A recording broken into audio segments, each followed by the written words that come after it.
light, guiding us forward with all of His might. We stand by His side, a united stand, fighting for truth across the land. With God as our strength, our spirits will soar. Truth and justice prevail forevermore.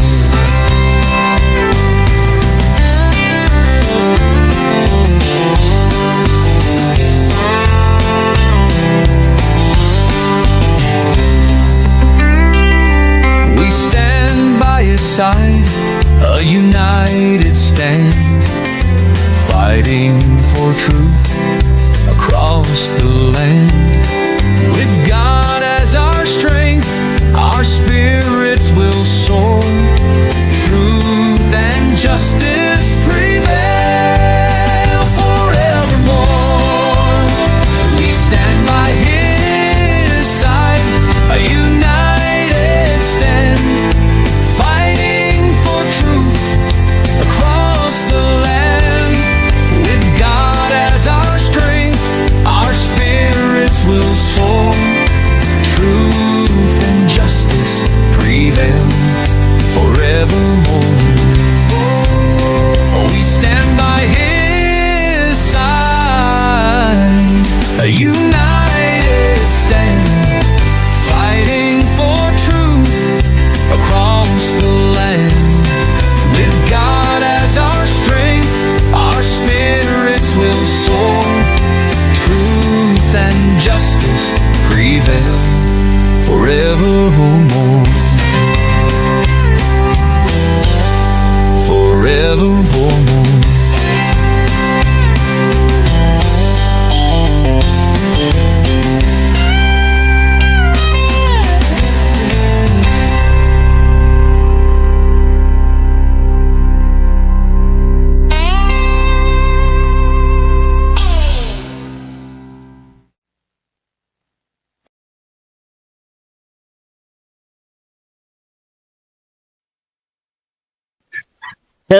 Hello and welcome sa Russia TV mga kapatid, at meron tayong debate na magaganap ngayon. This is between Seventh-day Adventist and Born Again Church mga kapatid, sa topic na patutunayan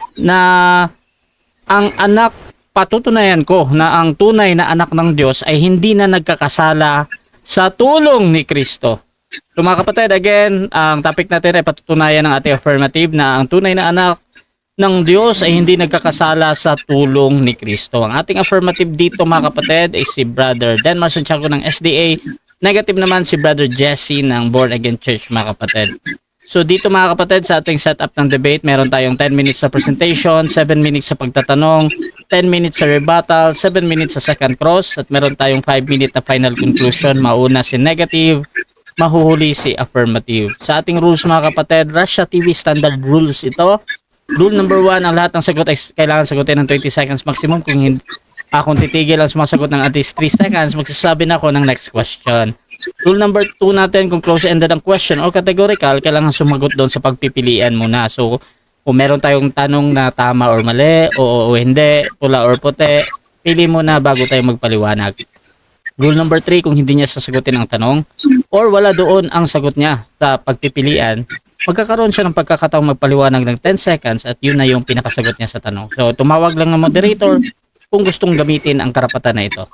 Rule number 4, sagutin ang tanong na naaayon sa tanong. So, kung meron tayong tanong na sino, probably magbibigay tayo ng pangalan. Kung ang tanong ay saan mababasa, chapter and verse, so we expect mga kapatid na magbibigay kayo ng ganon. So, be responsive. Yun lang naman. Rule number 5, sa first stand doon lang dapat magtanong sa inilatag ng katunggali during first course examination. At kung tinatanggi niya at sasabihin niya next question dahil hindi ko nilatag yan, i-automatic next question ko yan. At sa rebuttal, doon na pwedeng itanong ang lahat. Rule number 6, ang debater na makakatanggap ng 2 warning sa akin ay may disiplina yan. So either 1 minute na babawasan or mag-a-add ng 1 minute. Rule number 7, bawat senaryo ng objection, isang beses lamang maaaring magpaliwanag. Isang objection lang at hindi sunod-sunod na objection, at isang clarification lang then every question. At no objection during final conclusion. Rule number 8 natin mga kapatid, hindi po pinapahintulutan ang mga ataking naglalarawan sa pisikal na itsura ng ating mga katunggali. Kasama na din doon yung pagmumura na nakasanayan. At out of topic are not accepted. Rule number 9, no challenge question. Ito yung mga tanong na kung mabasa ko or paano kung mabasa ko, talo ka na. So hindi ko pinapayagang maitanong yung mga ganyan na mga tanong kahit pa sumang-ayon yung kabilang panig.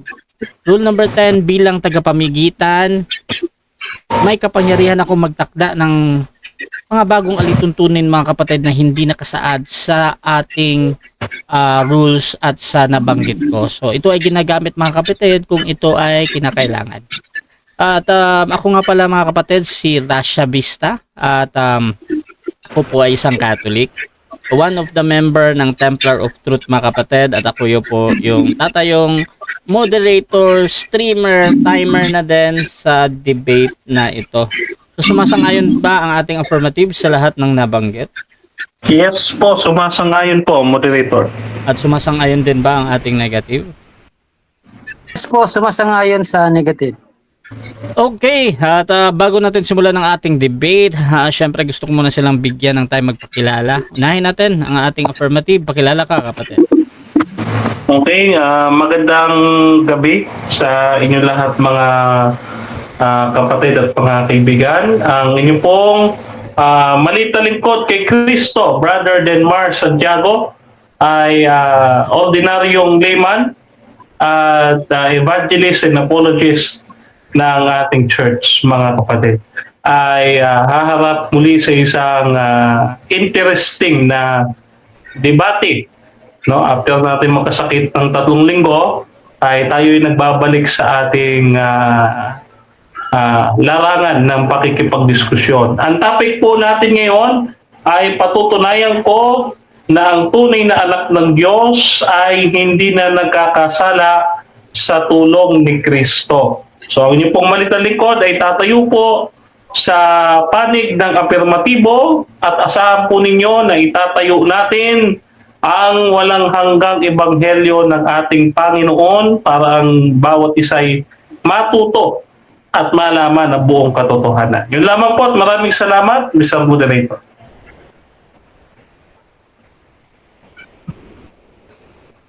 Pakilala din natin mga kapatid yung ating tututol naman. Bro?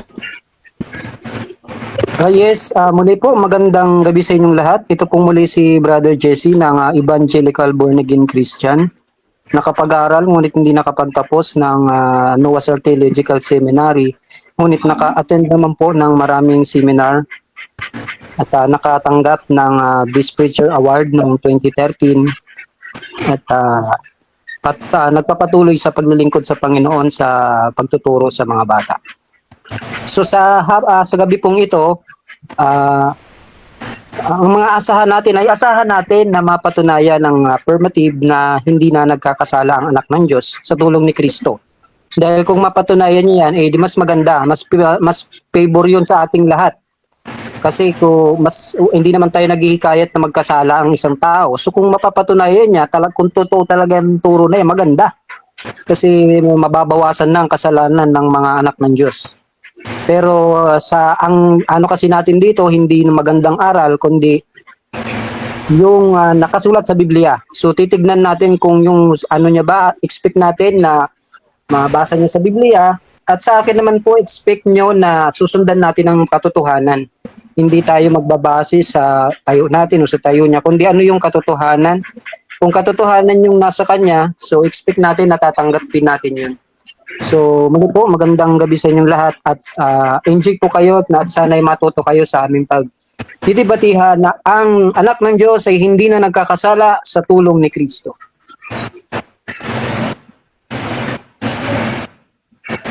So mga kapatid, simulan na natin ang ating debate. Pero syempre, unang-una gusto ko pasalamatan ang ating platform.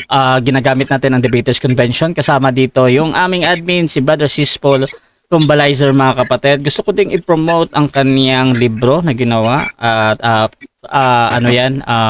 Nasa Amazon yan mga kapatid. That is a holy sheet mga kapatid. Pwede niyong puntahan. Siyempre, dito din sa aming admin si Brother Albert Hinkel mga kapatid na meron ding debate 2 weeks from now laban sa Seventh-day Adventist. At siyempre, ang aming ambush debaters sa Debaters Convention, Brother Jumo, mga kapatid, ng JW, nandito din. At brother, nandito din si Pastor Rosendo Carino ng Born Again, mga kapatid. At nandito din si Brother Riwel Celebran ng Seventh Day Adventist. So medyo hati dito, mga kapatid, yung ating nasa GC. So mga kapatid, simulan na natin ang ating debate at nakikita ko na yung screen ni Brother Denmars sa kanyang patutunayan na ang tunay na anak ng Diyos ay hindi nagkakasala sa tulong ni Kristo. Sabi pa nga ni Denmar. Your time start now, bro. Okay, yan. Magandang gabi po sa inyong lahat, mga kapatid. So, isa pong opportunity ang makakausap ng one of the best preacher and certified preacher, no? Kasi po, ang inyong pong maliit na lingkod, no, ay isang hamak na layman ng aming iglesia, no? So, patutunayan ko ngayong gabi na tunay na anak ng Diyos ay hindi na nagkakasala sa tulong ni Kristo. Pero bago yan, let us define the terms, mga kapatid, no? So, let us define the terms, no? So, una, yung anak ng Diyos. Sino ba yung mga anak ng Diyos? Ito yung mga genuine. Tandaan natin, ha? Genuine, hindi falsely. Genuine born again. Yung mga tunay na born again. Hindi yun si Jesse, ha? No? Bakit? Kasi hindi naman siya tunay na born again, eh. Mamaya malalaman ninyo. Who have received Jesus Christ as their personal Lord and Savior and who are led by the Holy Spirit. So alam naman po natin yan, no? John chapter 1 verse 12 to 13, Romans chapter 8 verse 14, and John 3:3, no? So ano naman ang ibig sabihin ng no longer sinning? Huh? Living a life characterized by habitual, willful sin. It does not mean absolute sinless perfect, but a life where sin is no longer dominates, no? So, tanda natin, pagka sinabi natin hindi nagkakasala, ito yung hindi ka nagkakasala dahil hindi mo siya habitual na ginagawa. Hindi mo sinasadya na ginagawa. Kundi, maaari ka mahulog sa kasalanan pero hindi mo sasadyaing gawin at hindi pa ulit-ulit. No? O syempre sa tulong ni Kristo, no? By the power and grace and sustaining presence of Jesus Christ through the Holy Spirit. No, I can do all things through Christ who strengthens me. Philippians chapter 4 verse 13. Oh, Galatians chapter 2 verse 20, hindi na ako nabubuhay sa aking sarili, kundi si Kristo na nabubuhay sa akin. Sa madaling salita, hindi na tayo ang driver ng ating buhay, kundi si Kristo na ang driver ng ating buhay, mga kapatid. No? Ano pa? Ito ang main argument natin. Meron tayong apat na main argument. Una, no? Biblical teaching a new nature. Sabi dito sa 1 John chapter 3 verse 9, no one is born of God will continue to sin. They cannot go on sinning daw. Sabi ni Apostle John. No, so yung mga tunay na mga anak ng Diyos, meron na silang bagong kalikasan, and that is godly nature. No, sabi diyan, they may stumble, pero hindi sila mananatiling magkakasala. Hindi nila nanaisin mabuhay o manatili sa pagkakasala. No? Babaguhin nila yung lifestyle nila. Hindi na ito yung magiging pamumuhay nila. Hindi na sila mabubuhay sa pagkakasala. Iiwasan na nilang magkasala. No? Noong unang argument. Ikalawa, no? Sa tulong ni Kristo, no? Ayan, yung ating sinasabi, no? Titus chapter 2 verse 11 to 12. Ano sabi diyan? For the grace of God has appeared that offers salvation to all people. Oh, pinag-uusapan natin saving grace, no? Kasi offering salvation, no? It teaches us to say no to ungodliness and to worldly passions. So, you might not resist this grace. Hindi mo siya pwedeng i-resist. Bakit? Kasi sabi dito sa talata, for the grace of God, tinuturuan tayo mag-say no. No? No. Pag natanggap mo ito, you will say no. Kasi ligtas ka na. Pagligtas ka na, saan ka ba iniligtas? Sa kasalanan, aayawan mo na yung kasalanan. Kaya sa tulong ni Kristo, no, tinutulungan niya tayo mag-resist sa sin at mag-walk sa righteousness. O, pangatlo, ongoing victory to sin. No, according kay Paul, 1 Corinthians chapter 10 verse 13, He will not let you to be tempted. Hindi tayo hahayaan ng Diyos na matempt. Oh, so na umiikot dito sa irresistible grace. No? Kasi when we have grace, balikan natin yung kanina, when we have this saving grace, no? Hindi na natin matatanggihan ito na hindi tayo matetempt sa tulong ng grace na ito. So the true child of God, yung tunay na anak ng Diyos, no? Nagre-rely siya sa power ni Kristo, hindi sa power niya. Na kahit sundin niya ang kautusan, no? Kahit makumpleto niya yan, no? Kung sa kanyang sariling kakayahan lang, patuloy siya magkakasala. Pero kung aasa tayo kay Kristo, didepende tayo sa kanya, lahat ng bagay magagawa natin. Dahil si Kristo gagawa sa atin. Kaya nga sabi ng Philippians chapter 2 verse 13, God is working in you. No? So, si Pablo nga sure I am very sure that the work of God will be complete. No? No, sa Philippians chapter 1 verse 6. Kaya sabi dito ni Paul sa Romans chapter 6 verse 14, For sin shall no longer be your master. Ibig sabihin, hindi na ito yung naghahari sa'yo, kundi si Kristo na. Pagka tinanggap mo na si Kristo na naghahari sa'yo, pinalitan niya ang trono ni Satanas sa puso mo. No. Ito, pang-apat na argument. The doctrine of sanctification teaches that those justified by faith, no, progressively transformed by the Holy Spirit. Kaya maliwanag yung sinasabi ni Paul, pagka isang bagong nilalang kay Kristo, yung dating pagkatao wala na. Hindi pwede na kapag ka naglaba ka, Jesse, pag naglaba ka, may dumi pa rin. Ibig sabihin yan, hindi ka marunong maglaba. No? May naglalaba ba kapag ka naglaba, mabaho pa rin? Walang kanon. No? When you put the righteousness, the robe of righteousness of Christ, malinis ka na. Wala nang kasalanan sa'yo. No? Kaya, dito maliwanag bro Jesse, we are not under the law of sin and death kasi we are not under. Hindi, ibig sabihin, hindi na tayo nagpapasakop doon. Wala na tayo doon. We are under grace. Madali itong intindihin, ano? Ngayon, may assignment pa kay Jesse. Dito sa apat na argument na ito, logical reasoning, alam ko mahilig ka dito. It is contradictory for a person to claim to be a child of God but continues to deliberately sinasadyang pagkakasala. No? Thank you. So, kung si Kristo dumating para iligtas tayo sa kasalanan, yung kanyang tunay na mga tagasunod dapat malaya din kasi Christ is conqueror. So sin should no longer be our master, our identity, nor our practice. No? Pwede silang mahulog pero hindi na sila mamumuhay sa pagkakasala. Kasi hindi na ito naghahari sa kanila. Sino na naghahari sa atin? Si Kristo na Panginoon. Maliwanag yan, bro Jesse. So, tignan mo ito. Is it logical, brother Jesse? No? Is it logical? No? Ayan. Puntahan natin ang fundamental beliefs. No?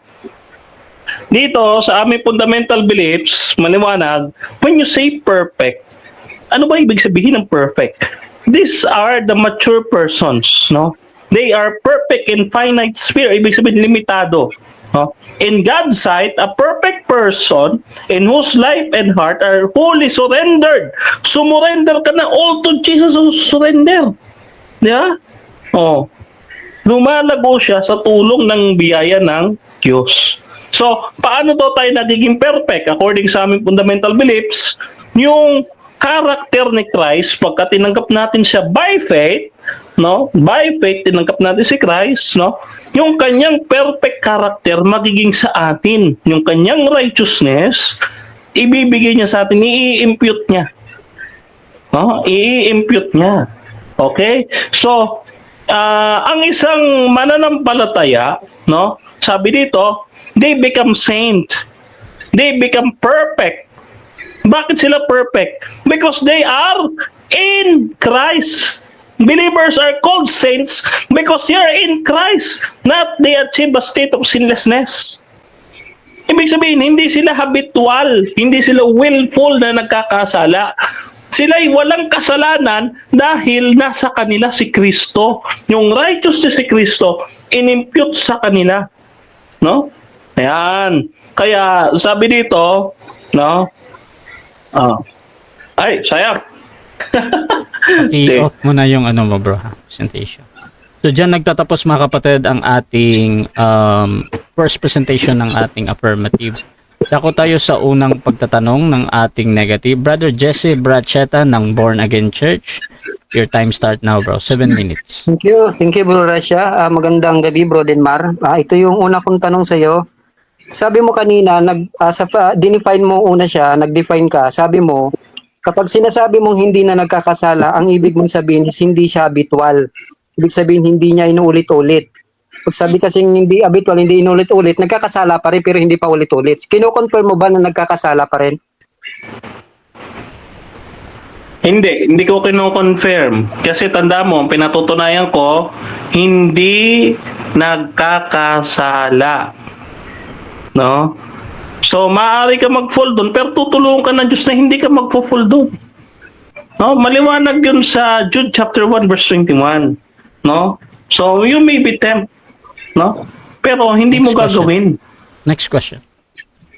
O kino-confirm mo ba doon sa sinabi mo na maaari pang siyang ma-fall? Kino-confirm mo ba Yes, yan? maaari siyang ma-fall, pero sa tulong ni Kristo, hindi na. Dahil tutulungan siya ni Kristo eh. Kahit ako, tutulungan ako ni Kristo. At sa tulong ni Kristo, kaya kong gawin lahat kahit yung hindi magkasala. Oh. Next question. So ibig sabihin yung sinasabi mong possible pa na magkasala na anak ng Diyos, hindi yung tutulungan ni Kristo. Walang tulong yun ni Kristo sapagkat yung kanilang sariling kakayahan ang inaasahan nila. Doon sila dumidepende. Kaya nga aking dinefine, di ba? Pagka ikaw ay na kay Kristo, doon ka magiging sinless. Next question. But not perfect. Next question. Next question. Wala siyang tulong kay Kristo pero kino-confirm mo na anak siya ng Diyos. Yes or no? Yes, anak siya ng Diyos, pero siya'y umaasa sa kanyang sarili, no? At hindi kay Kristo. No, umaasa siya sundin ng 10 utos, pero kahit anong gawin niya, hindi siya magiging sinless at hindi rin magiging perfect. Liban lang sa tulong ni Kristo. Next question. Kung kino-confirm mo na anak siya ng Diyos, inaamin mo ba ngayon na ang anak ng Diyos ay nagkakasala pa rin? Yes or no? No. Kasi maliwanag yung definition ko, genuine, born again. May mga nagpapanggap na born again na sila daw ay anak ng Diyos. No? Katulad mo. Oh. So, hindi ko naman sinasabing Next hindi question. ka anak. Oh. Next question.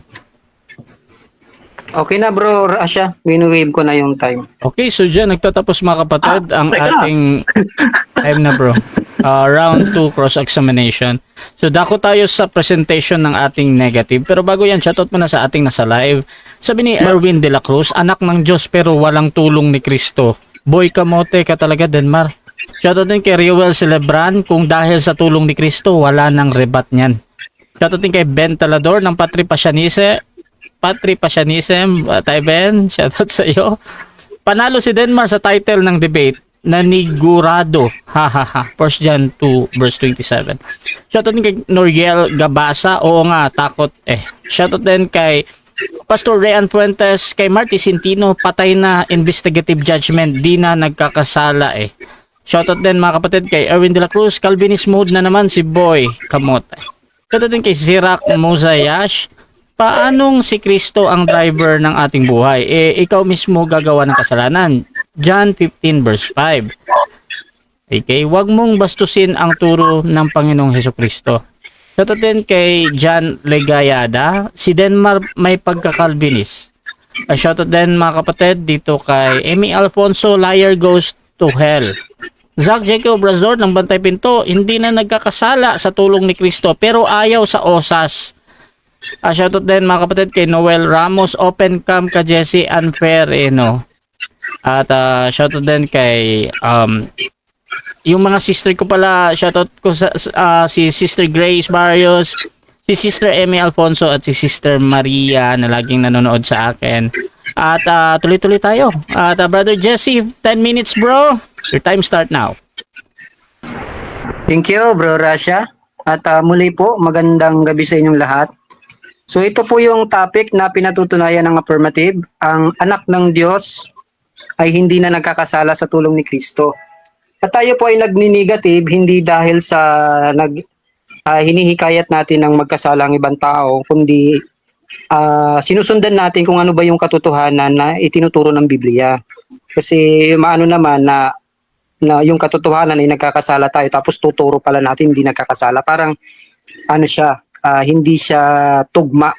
So ibig sabihin, basihan natin yung katotohanan sinasabi ng Biblia, yung makatwiran at logical na nasa Biblia mismo. At yun ang basahan natin, hindi yung emotional natin o inaangkop lang natin sa mga iba pa nating turo. So naunawa naman natin doon si Bro Denmar. Pero sabi ko nga kanina, susundan natin siya sa argumento. Kasi ako po bilang isang debatista, nagdidepende ako sa kausap. Pag ang kausap ko ay professional din tayo.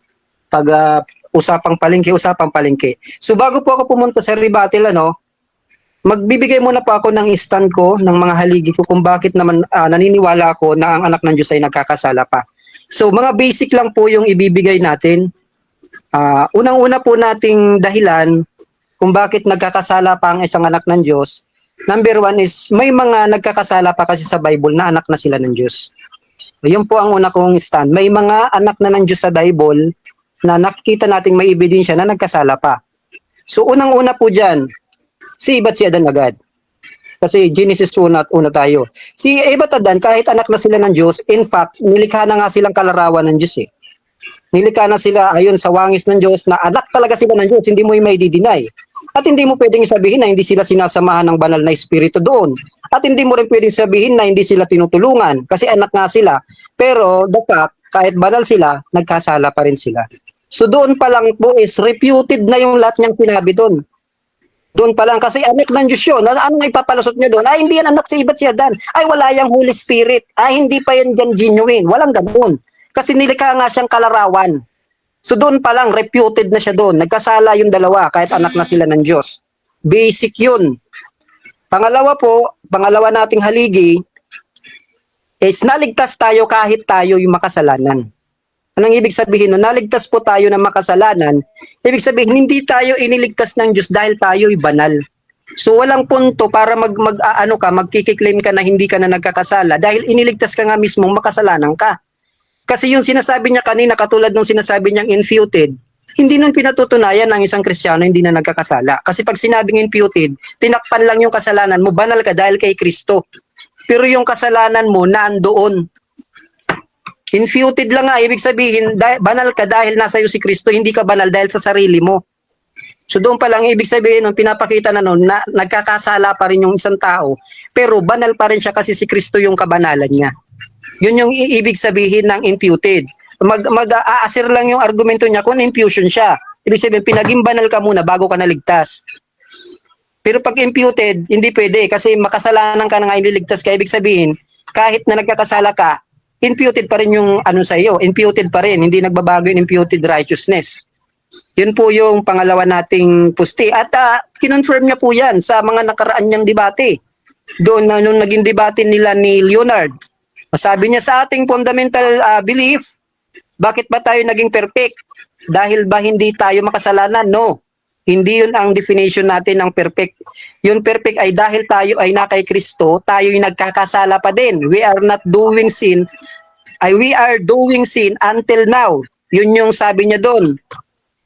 Kinote niya pa yung sabi niya, through justification by faith in Christ, His righteousness is imputed to us. We are right with God because of Christ our substitute. Oh, yun. Tapos sabi niya, sa pinakahuling ng debate, sinabi niya pa yon. O, isa kang sinungaling kapag sinasabi mong hindi ka na nagkakasala. Sabi niya pa doon. So quoted po yon sa naging debate niya noon kay Lionel. So pangatlo nating puste is may anak ng Diyos na pinapalo. May anak po ng Diyos na pinapalo, Bro Denmar. Anak na yun ng Diyos, nasa Hebrews 6:13 yan. In fact, alam mo yan. Sabi doon, ang tunay na anak ng Diyos ay kanyang pinapalo o kanyang sinusuway. So bakit mo yung papaluin kung wala yung kasalanan? Napaka-illogical naman. Total nag-ano ka sa akin na maging logical ako, maging patas ako. So bakit yung papaluin? Hindi na pala nagkakasala. Ano mo yun mamaya? Pagkita mo yan na illogical pa rin na pinapalo pero hindi nagkakasala. Bakit? Anong pinapalo mo? Papaluin mo ang anak mo nang walang kasalanan? Iyon po. At pangapat po nating pusti is may dalawa pong uri ng kasalanan. Dito na si Denmar. Dito siya hindi niya na pag-aralan tong maigi. Hindi nalito siya dito. May dalawang kasalanan po kasing sinasabi ang Bible. Kasalanang ikapapahamak at kasalanang hindi nahahantong sa parusa.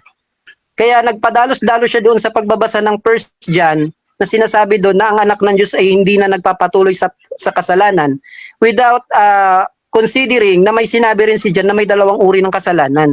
So kung iunawain mo po yun, logical po yun na ang sinasabi ni John na hindi na nagpapatuloy sa kasalanan is yung kasalanang ikapapahamak. Kasi pag sinabi natin kasalanang hindi nahantong sa paghatol, kailangan namang sabihin mo kasalanan pa yun ng isang unbeliever. Pag sinabi natin kasalanan hindi hahantong sa paghatol, kasalanan na po yun ng believer. Ibig sabihin, pinatutunayan nun na nagkakasala pa ang isang believer o Christian or anak na ng Diyos. Malino po yan sa 1 John 5:16. Basahin natin para baka sabihin niya, hindi tayo nagbasa.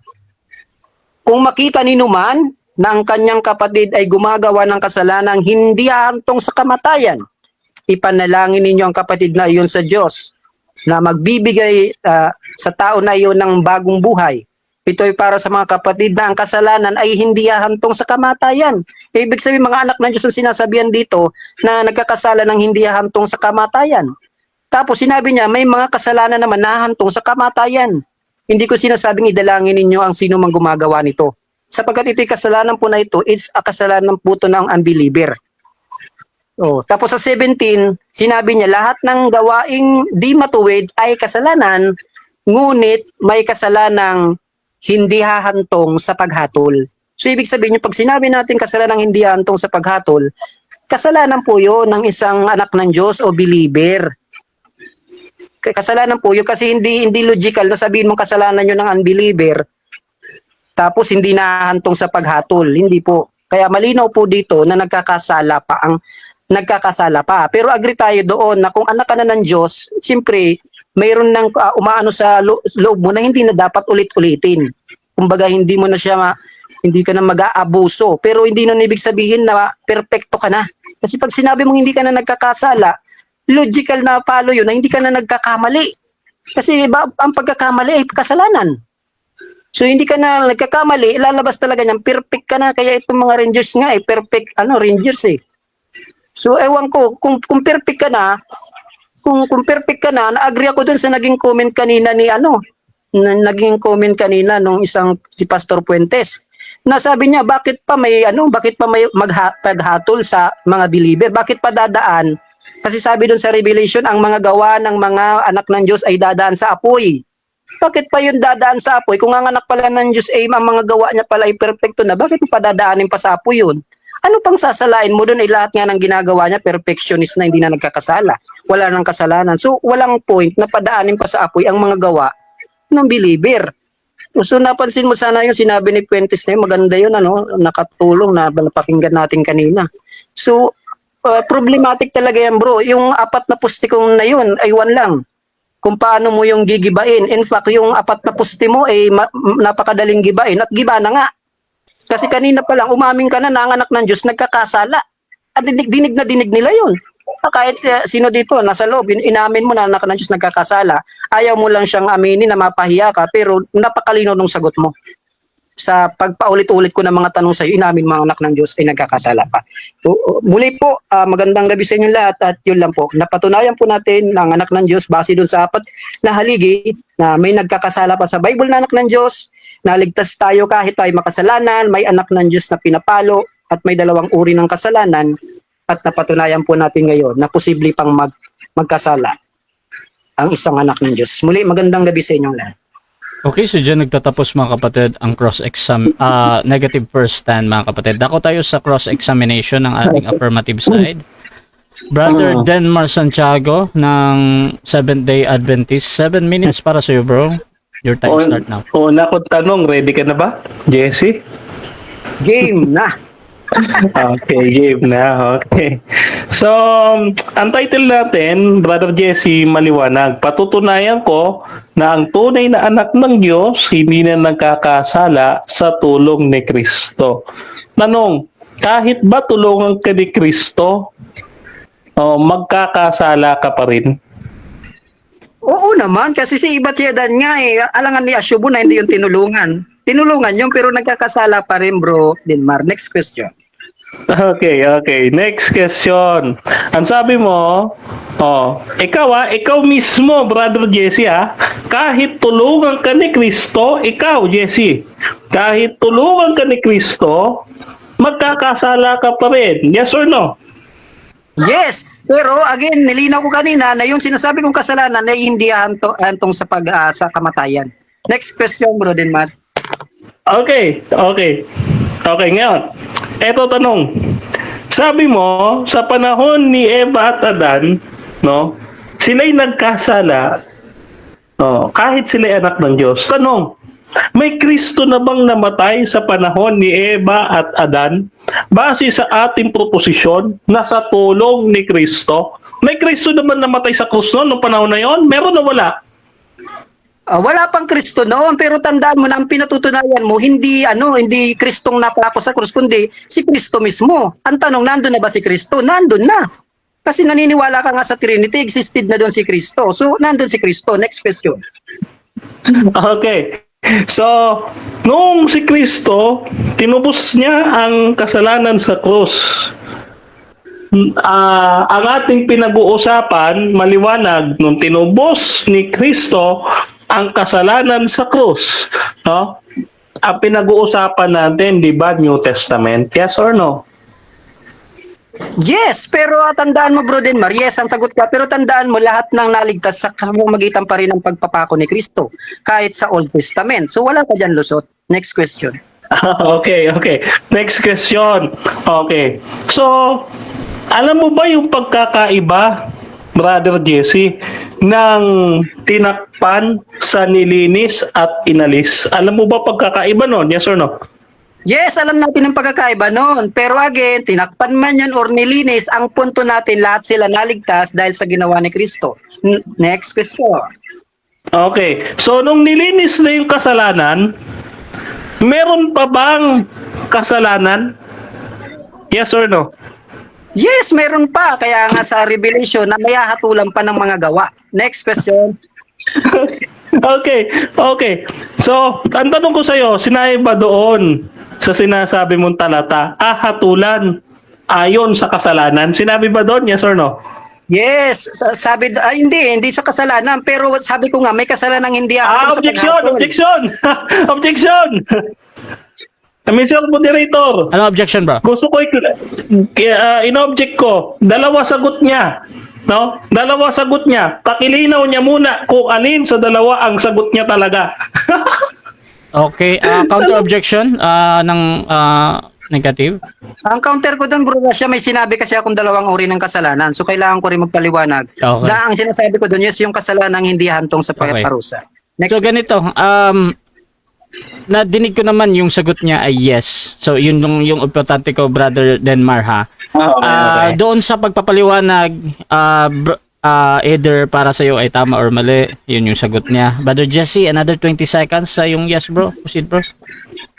Yes bro, magkakasala pa rin siya doon sa kasalanang hindi antong sa parusa. Doon pa rin sila hahatulan. Pero again, may mga believer pa rin hahatulan doon naman sa kasalanang hindi antong sa parusa at doon naman nakadepende yung mga sinasabing regalo sa atin. Next question. Okay, next question. Okay. Next question. Okay, ito susunod ko tanong, Brother Jesse. Alam mo ba yung kaibahan ng hindi na nagkakasala at hindi nagkakasala? Alam mo ba pagkakaiba niya? Yes or no? Sa akin po pareho lang po yan. Hindi ko alam ang kaibahan, pero sa akin pareho lang po yan. Next question. Okay. So, para sa'yo pareho lang. Okay. So, ngayon, tatanungin kita. So, kahit ba tulungan ka ng Diyos, pagsamasamahin na natin ng Father, ng Son, ng Holy Spirit, kahit ba pagsamasamahin ang kapangyarihan ng tatlong persona ng kadyusan para tulungan kang huwag magkasala, magkakasala ka pa rin ba? Yes or no? Yes, magkakasala pa rin nga kasi pinapalo nga eh. Bakit mo papaluin yung taong hindi mo tinulungan? 'Di ba? Bakit mo papaluin yung taong hindi mo tinulungan? Kaya pinapalo ang anak ng Diyos kasi nga tinulungan pa rin sila pero nagkasala pa rin sila. Hindi sapat yung kasi parehas may free will. May free will ang Diyos na tulungan ka, may free will din ng tao na gawin ang gusto niya. Next question. Tanong ko sa iyo, Brother Jesse, sapat ba ang dugo ni Kristo para linisin ang lahat ng ating kasalanan, past, present, future? Yes or no? Yes, sa kasalanang ahantong sa paghatol, sa kasalanang ahantong sa kamatayan, hindi sa kasalanang hindi nahantong sa paghatol, or else nonsense dyan na sabihin niya yon. Next question.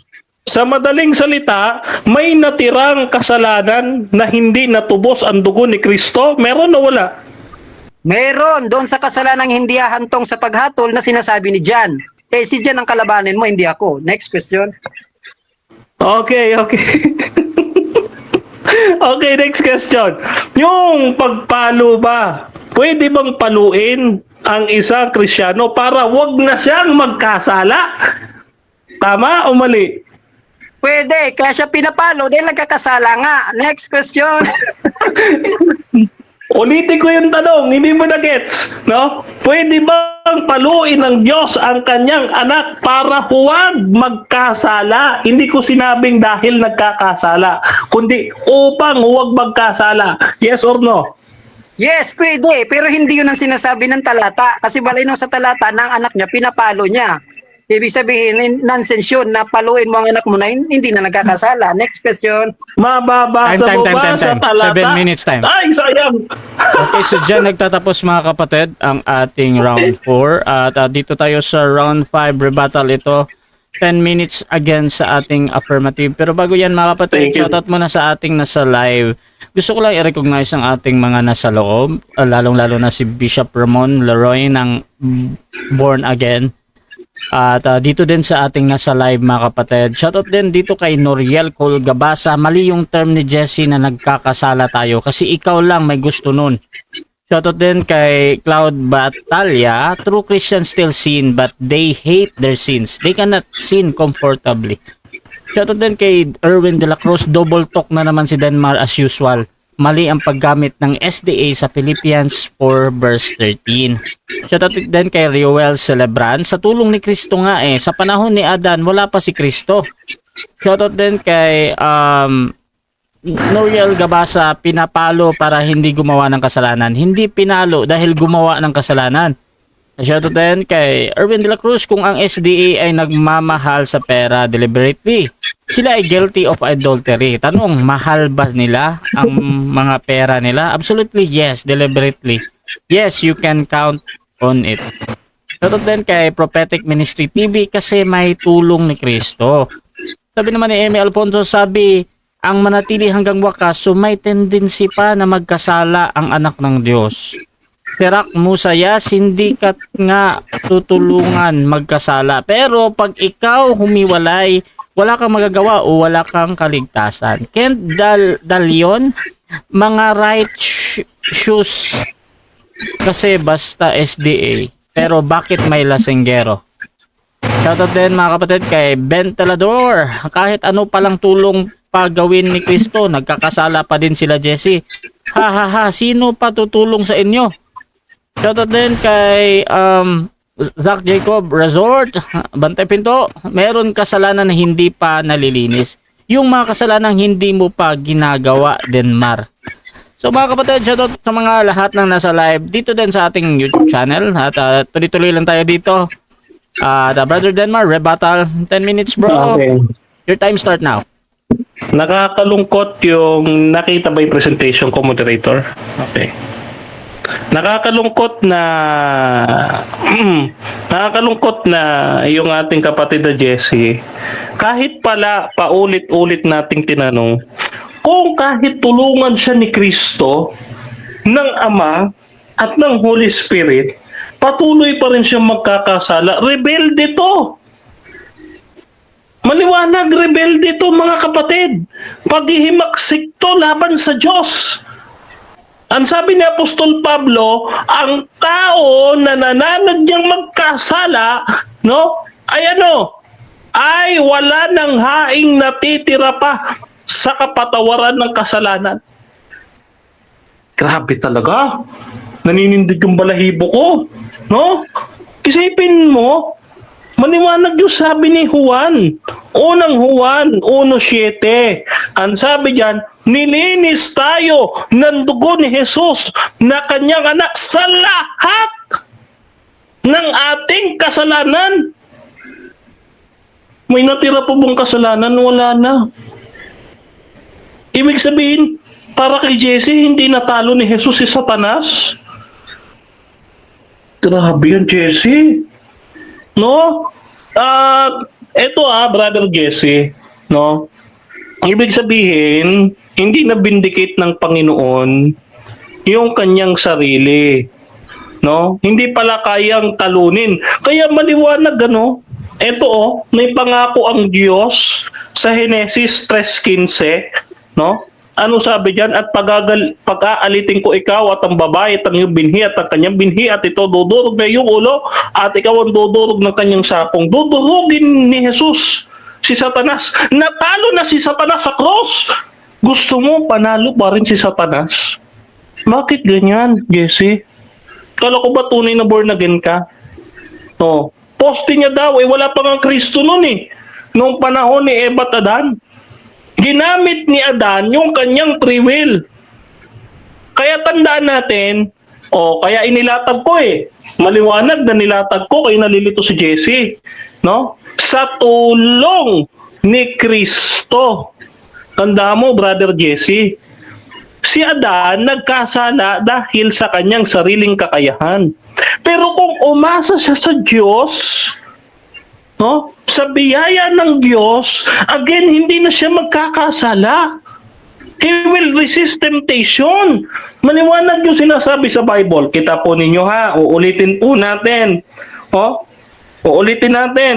For the grace of God has appeared that offers salvation to all, that it teaches us to say no to ungodliness and worldly passions.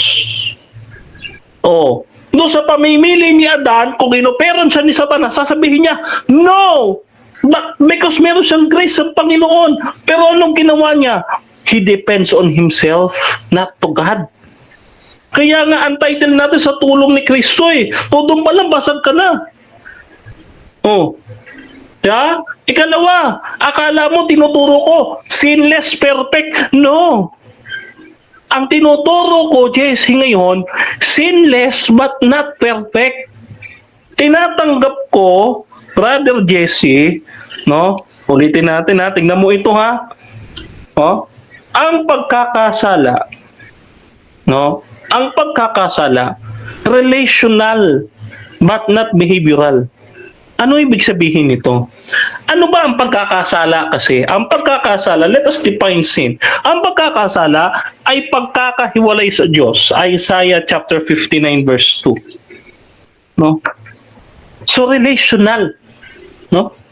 Yun ang kasalanan, yun nagpapahiwalay sa atin sa Diyos. Hiniwalay tayo sa Diyos. Hindi yun dahil may ginawa kang mali.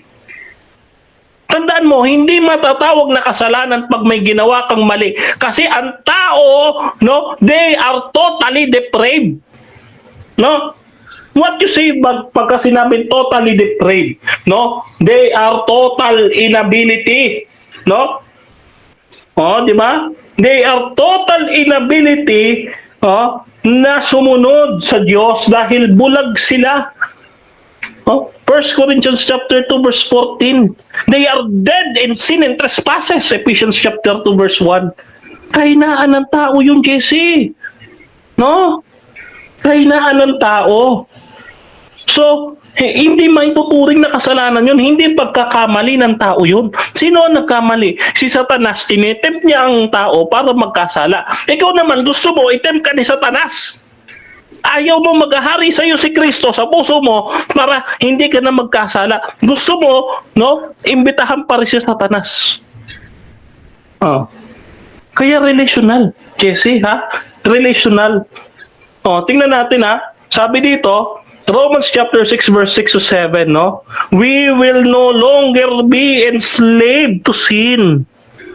Naipako ka na sa krus. Ang isang tao na nananatili kay Jesus, ibig sabihin, wala kay Jesus yung nananatili sa pagkakasala. 1 John chapter 3 verse 6. No? Yung nakakita at nakakilala kay Kristo, no one who keeps on sinning. Pag kilala mo si Jesus, hindi ka na magkakasala because of the grace of God, because of the irresistible grace. Ha? So difference between practicing sin and struggling sin, Brother Jesse.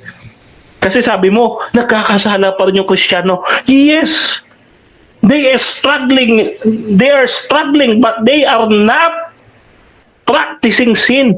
No, ang isang anak ng Diyos, no, hindi siya nabubuhay ng habitual or willful. But pwede siyang mahulog at ma-fall into sin occasionally. Pero hindi siya patuloy na lalabag.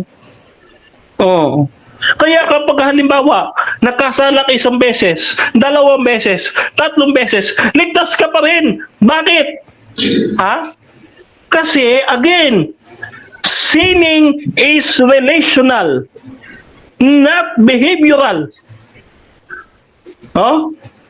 Pag sinabing relational, pagkapaulit-ulit ka ng alunya sa asawa mo, doon maghihiwalay kayo. Pero pagka nangalunya ka isang beses, pwede pa. Patatawarin ka ng asawa mo. Ligtas ka pa rin. Ganun yung Jesse. So, kaya dito maliwanag, however, the Bible also acknowledge believers still struggle to sin.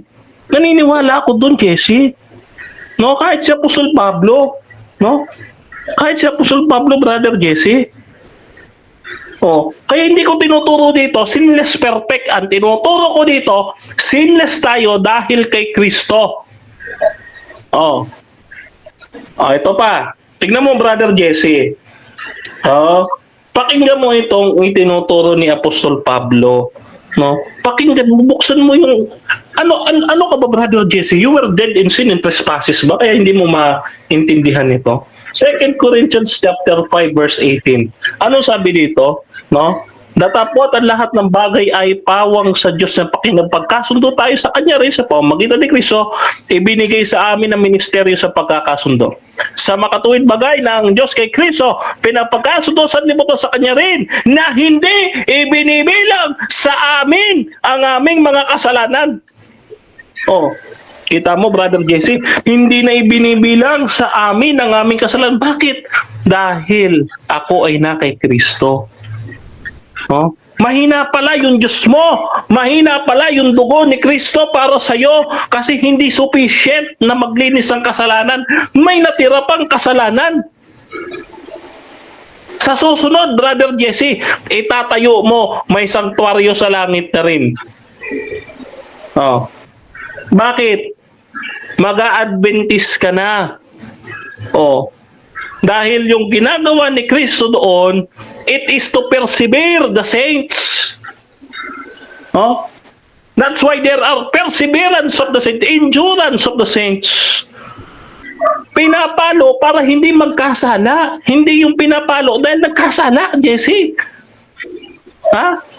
Ako, no, sinusunog ng nanay ko yung dila ko para hindi ako magmura. Hindi dahil nagmumura ako. Ha? So, mali ka dun, Jesse. Oh, mali. Oh, so kita mo, lumpo na. Oh, gumugulong pa. Oh, tingnan mo, tapos na yung PowerPoint ko. Oh. Pero, marami pa ako sinasabi. Bakit? Kasi kabisado ko ito, Jesse. Alam ko na yan ang magiging pasok mo. Okay. Sige, thank you. Okay mga kapatid, so dyan nagtatapos ang ating rebuttal ng affirmative. Dako tayo sa round 6, second cross-examination ito ng negative side. Brother Jesse ng Born Again. Set ko lang yung time mo bro ha, at 7 minutes. Your time start now bro. So, unang tanong ko sa iyo, Bro Dinmar, katulad nung claim mo kanina sa ni Bro Roel na wala pa si Kristo sa Genesis. Kino-confirm mo ba wala pa si Kristo doon? Wala o nandun? Okay. Wala pang Kristong namatay sa krus ng Kalbaryo para linisin ang ating kasalanan. Objection. Hindi ko Anong objection mo na? Hindi ko tinatanong kung nandun na si Kristong namatay, ang tinatanong kung nandun na o wala pa. Kung existed na o hindi pa. Okay.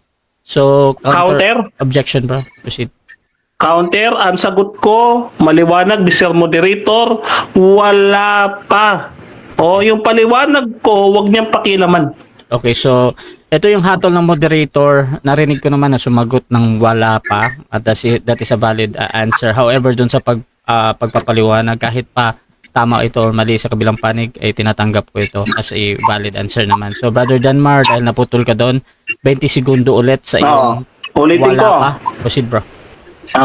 Wala pang Kristo na namatay sa krus ng Kalbaryo at naglinis ng ating kasalanan. Wala pa yung kordero ng Diyos na nag-aalis ng kasalanan ng sanglibutan. Next question. Okay, linawin ko natin the context of pinako sa cross or pagpapapako at tinatanong ko nandun na ba si Kristo, existed na, yes or no? Okay. Sagot, wala pang Kristo noong napako sa Genesis. Wala pang Kristong naialay na kordero Stop mo na, wait lang. Pastor, pa-mute mo na Pastor Rosendo, nadidinig ko yung ano mo bro. Thank you Pastor.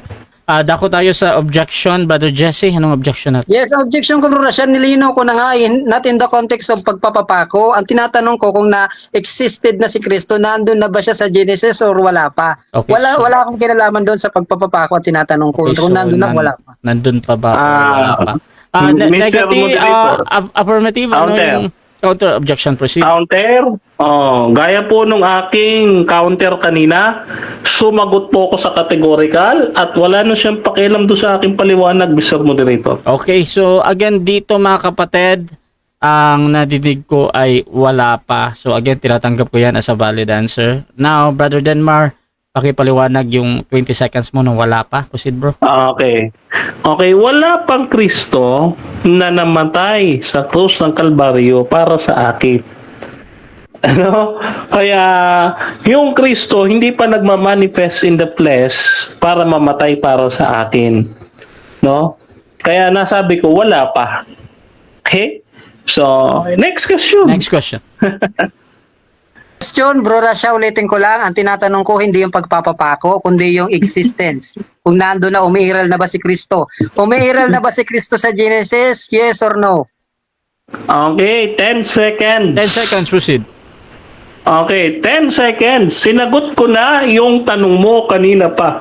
Kaya hindi ko na uulitin pa yung sagot ko. Next question. Next question. Next question. Naniniwala ka ba sa Trinity? Okay, 10 seconds. Proceed. Okay. Yes, pero hindi natin topic yan. Huwag mong ibahin ang topic. Punta ka sa topic, balik ka sa topic. Next question. Next question. Next question, kung yes ang answer mo, so kino-confirm mo na nandun na si Kristo sa Genesis. Yes or no? 10 seconds. 10 seconds ulit. No? Sinagot ko kanina pa yung tanong mo, kaya wag mo nang ulitin pa. Mag-iba ka na lang ng tanong kasi di ka makakalusot yan. Next question. 10 seconds. Next question.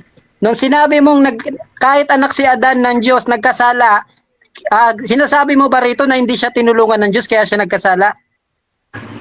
Oh, 10 seconds, Proceed. no? Wala ko sinasabing hindi siya tinulungan ng Diyos. Ang sabi ko, nagkasala si Adan dahil nagdepend siya sa kanyang sariling kakayahan, Next hindi question, sa tulong 10 ng seconds. Diyos. So ibig sabihin kahit anak ka ng Diyos, nagkasala sila, pwede kang hindi tulungan. Yes or no?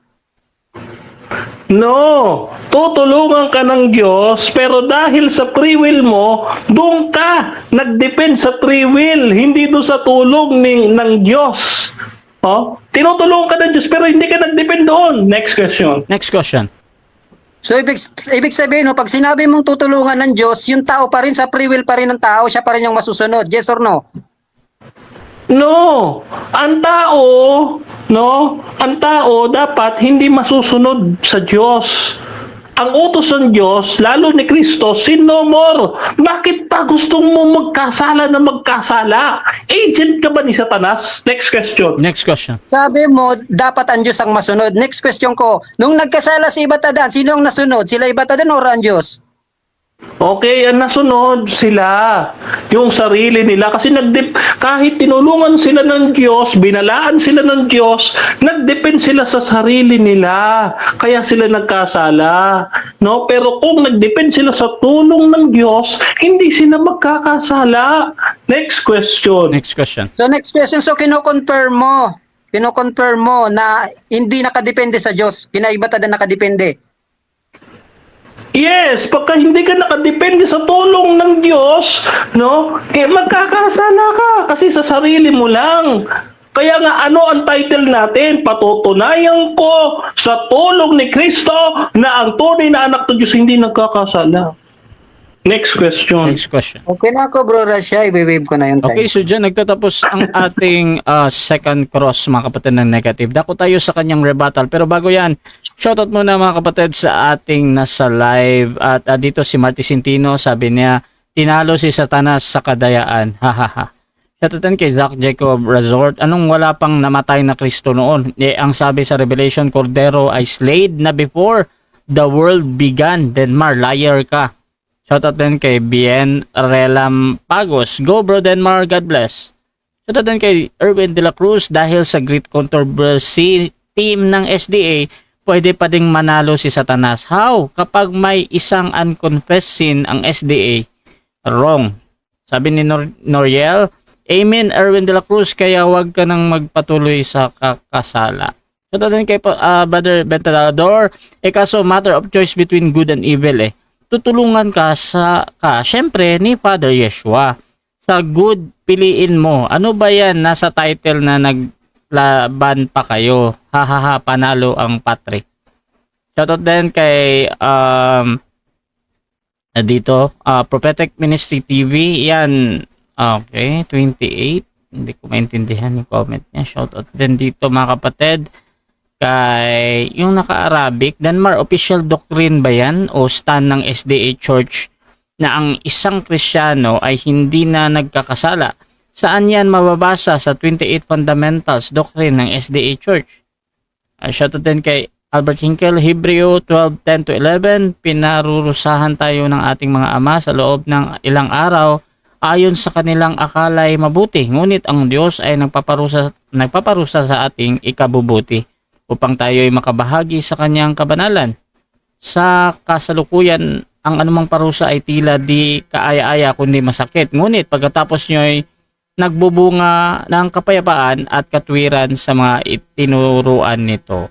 Shoutout kay Zach Resort, meron kasalanan na hindi pa linis. Yung mga kasalanang hindi mo pa ginawa, Denmar. So ito kanina. Dako tayo sa rebuttal ng ating negative. Brother Jesse, ng Born Again Church, your time start now.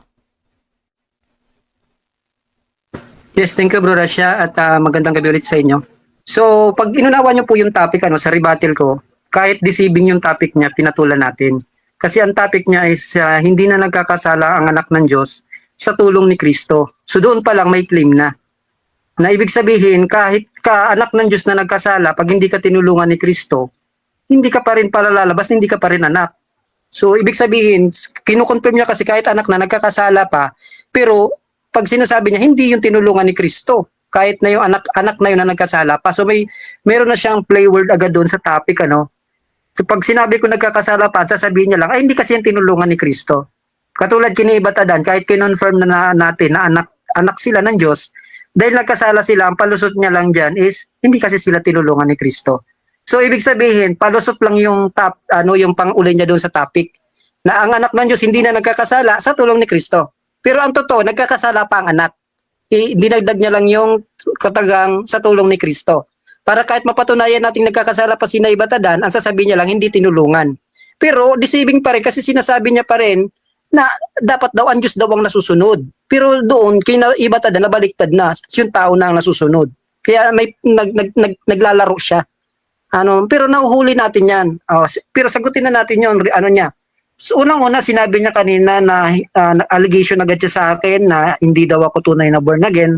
Ang sagot natin doon is wala ka sa posisyon para mag-claim yan. Ang Diyos lang ang pwedeng magsabi niyan. Pero ikaw ang niyan kasi nangahatol ka na. Sabi mo pa, pero kanina, inamin mo pa rin sa unang tindig mo pa lang, sinira mo na yung stand mo . Kasi sabi mo, ang definition mo ng hindi na nagkakasala is hindi talaga nagkakasalang habitual. Pero lalabas, nagkakasala pa rin, hindi lang siya habitual, hindi lang paulit-ulit. Pero nagkakasala pa rin. Yun yung pinatutunayan, wala naman habitual sa topic . Wala naman nakalagay na habitual, kaya ako nga tinanggap. Kasi kung naglagay ka ng habitual, hindi sana tayo nagdidebate ngayon. Pero deceiving kasi yung topic mo, ang nakalagay sa topic mo, hindi na nagkakasala ang anak ng Diyos. Hindi mo patutunayan na habitual, pero inamin mo na nagkakasala pa. So doon pa lang dishonest ka na doon, tagilid ka na agad doon. Tapos sasabihin mo, nagkasala na pero hindi sinasadya. Ganun pa rin yun, nagkakasala pa rin. Sasabihin mo, hindi sinasadya, nagkakasala pa rin. Deceiving pa rin yung topic mo kasi wala ka naman sinabing habitual sa topic, walang ganun. Kumbaga, dinadaya mo lang siya. Tapos doon naman sa una mong poste, yung biblical teaching, yung sa nature, dahil binago na ng Panginoon, hindi na nagkakasala. Pero may maraming talata sa Biblia na kahit na binago na sila, katulad ni mga apostol, katulad si Apostol Peter, kahit na nga siya apostol na siya . Pero naano pa rin siya, nahulog pa rin siya, maging si Apostol Pablo, inaamin niya pa rin. So yun sinasabi niya, na nagkakasala pa rin sila. So doon sa pangalawa niya namang poste, sabi niya, sa tulong ni Kristo. Yun nga sabi niya, deceiving yung sa tulong ni Kristo. Lang yun, yung pangalawa niyang poste is laro lang yun, play word lang yun. Kasi ang lalabas talaga doon, kahit nagkakasala si Ibat si Adan, ang papalabasin niya lagi, hindi tinulungan ni Kristo. So lahat ng may bibigay kong talata sa kanya na nagkasala, sasabihin niya lang, hindi tinulungan ni Kristo. Kahit anak na yun ng Diyos. O sino may kasalanan nun? Alam ka naman ako may kasalanan nun kung hindi yung tinulungan ni Kristo. Ang lalabas doon may kasalanan yung Kristo mo. Kasi kahit anak niya na hindi niya tinulungan, anong problema, anong doon? Play words kasi yung sinasabi mo na may anak ng Diyos na nagkakasala pero hindi lang tinulungan. Ano yun? Ang pinatutunayan mo, anak ng Diyos hindi na nagkakasala. Tapos kukontrahin mo yung sa hindi tinulungan ni Kristo. Ang punto natin dito, nagkakasala pa rin kahit anak. Palusot na lang yung sa tulong ni Kristo. Kasi ang lagi mo naman sasabihin niya, basta anak ng Diyos, tutulungan niya ni Kristo. Ang lumalabas, kapag mayroong anak na hindi tinutulungan, mayroong tinutulungan, nagkakaroon ng division. Tapos yung pangatlo mo na ongoing victory to sin, ongoing victory, yun? Kontra yun sa'yo. Pag sinabi kasing ongoing bro, nagpapatuloy na laban sa kasalanan. Ibig sabihin ka na nagpapatuloy hanggat nabubuhay ka ngayon, pinaglalabanan mo ang kasalanan, yun ang ibig sabihin ng ongoing victory. Hanggat hindi ka pa nakakarating sa hangganan, doon sa sinasabing manatiling tapat hanggang wakas, ongoing victory ka pa, nakikipaglabang ka pa. So kinukontra mismo nun yung stand mo, hindi yun nagpapatunay sa mo. Nalilito ka lang. Ongoing nga eh. Pang-apat, yung sinasabi mong those transformed by the Holy Spirit is hindi na nagkakasala. Parang kiniklim mo dito na lahat ng mga sila Adan at Eva, si David, parang sinasabi mo na wala silang Holy Spirit. Kaya doon pa lang sa una kong tanong, tinatanggi mo na agad ang anak na nag-exist din doon. Bakit? Kasi para maiwasan mo na hindi sila tinulungan ni Kristo. Parang gusto mo pang itanggi. Napakadali naman aminin na nandoon na si Kristo eh. Bakit hindi mo siya inaamin? Kasi nga, mapipilitan kang i-deny na hindi sila tinulungan. Yun lang naman ang tanging mong kaya nahihirapan kang aminin na nandoon na existed na si Kristo. Kahit hindi ko naman tinatanong kung sa may kinalaman sa pakapako. Ang gusto ko lang malaman kung existed na. Kasi ang lalabas, hindi sila tinulungan. Kahit anak na sila, kahit perfect pa nga sila, hindi sila tinulungan. Yun ang lalabas, kaya ayaw mo siyang aminin. Tapos doon sa hamon mo kanina sa akin ng logical na kontra sa kung yung anak ng Diyos na nagkakasala pa is kontra sa nagpapatuloy ka ng kasalanan. Hindi siya doon kontra ng logically kasi nga may binigay ako sa yung dalawang uri ng kasalanan. Which is, ikaw nga ang wala doon sa logical consistency noon. Kasi may tinasabi doon na kasalanang hindi ka papahamak. Ang magiging simple kong tanong, kaninong kasalanan yun? Na hindi nahantong sa paghatol. Kasalanan ba yun ng believer o kasalanan ng unbeliever? Obvious ang answer doon ay kasalanan yun ng believer. Kaya necessary, logically, na nagkakasala pa ang believer nang hindi hahantong sa paghatol. Na yun ang sinasabi, yun ang mas logical. Hindi doon sa sinasabi mong kasi nakalimutan mo ata yung sinabi ni John na may dalawang uri ng kasalanan. Tapos doon naman kanina, yun nga, sa pangalawa, sa rebuttal mong pangalawa, yung kanina sa stand mo, dito naman sa rebuttal mo, tinanggi mo na talaga na wala si Kristo doon. Sabi ni Ruel, wala pa naman daw Kristo sa lumang tipan. Tapos sabi mo, hindi pa rin napako. Pero kinonfirm kanina ni Denmar na binasa pa ni Brusak na before the foundation, na na siya, was slain na. Paano mo yan palulusutan niya mamaya? Maraming salamat kay Brusak, naipasok pa yun.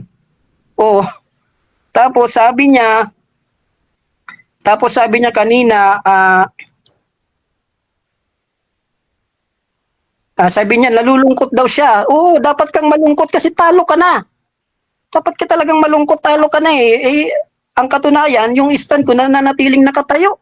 Hindi mo nasira, ay rebuttal na kasi, nagpunta ka pa sa presentation mo na dapat ang trabaho mo na doon, i-repute sa akin, nagpatuloy ka sa presentation mo.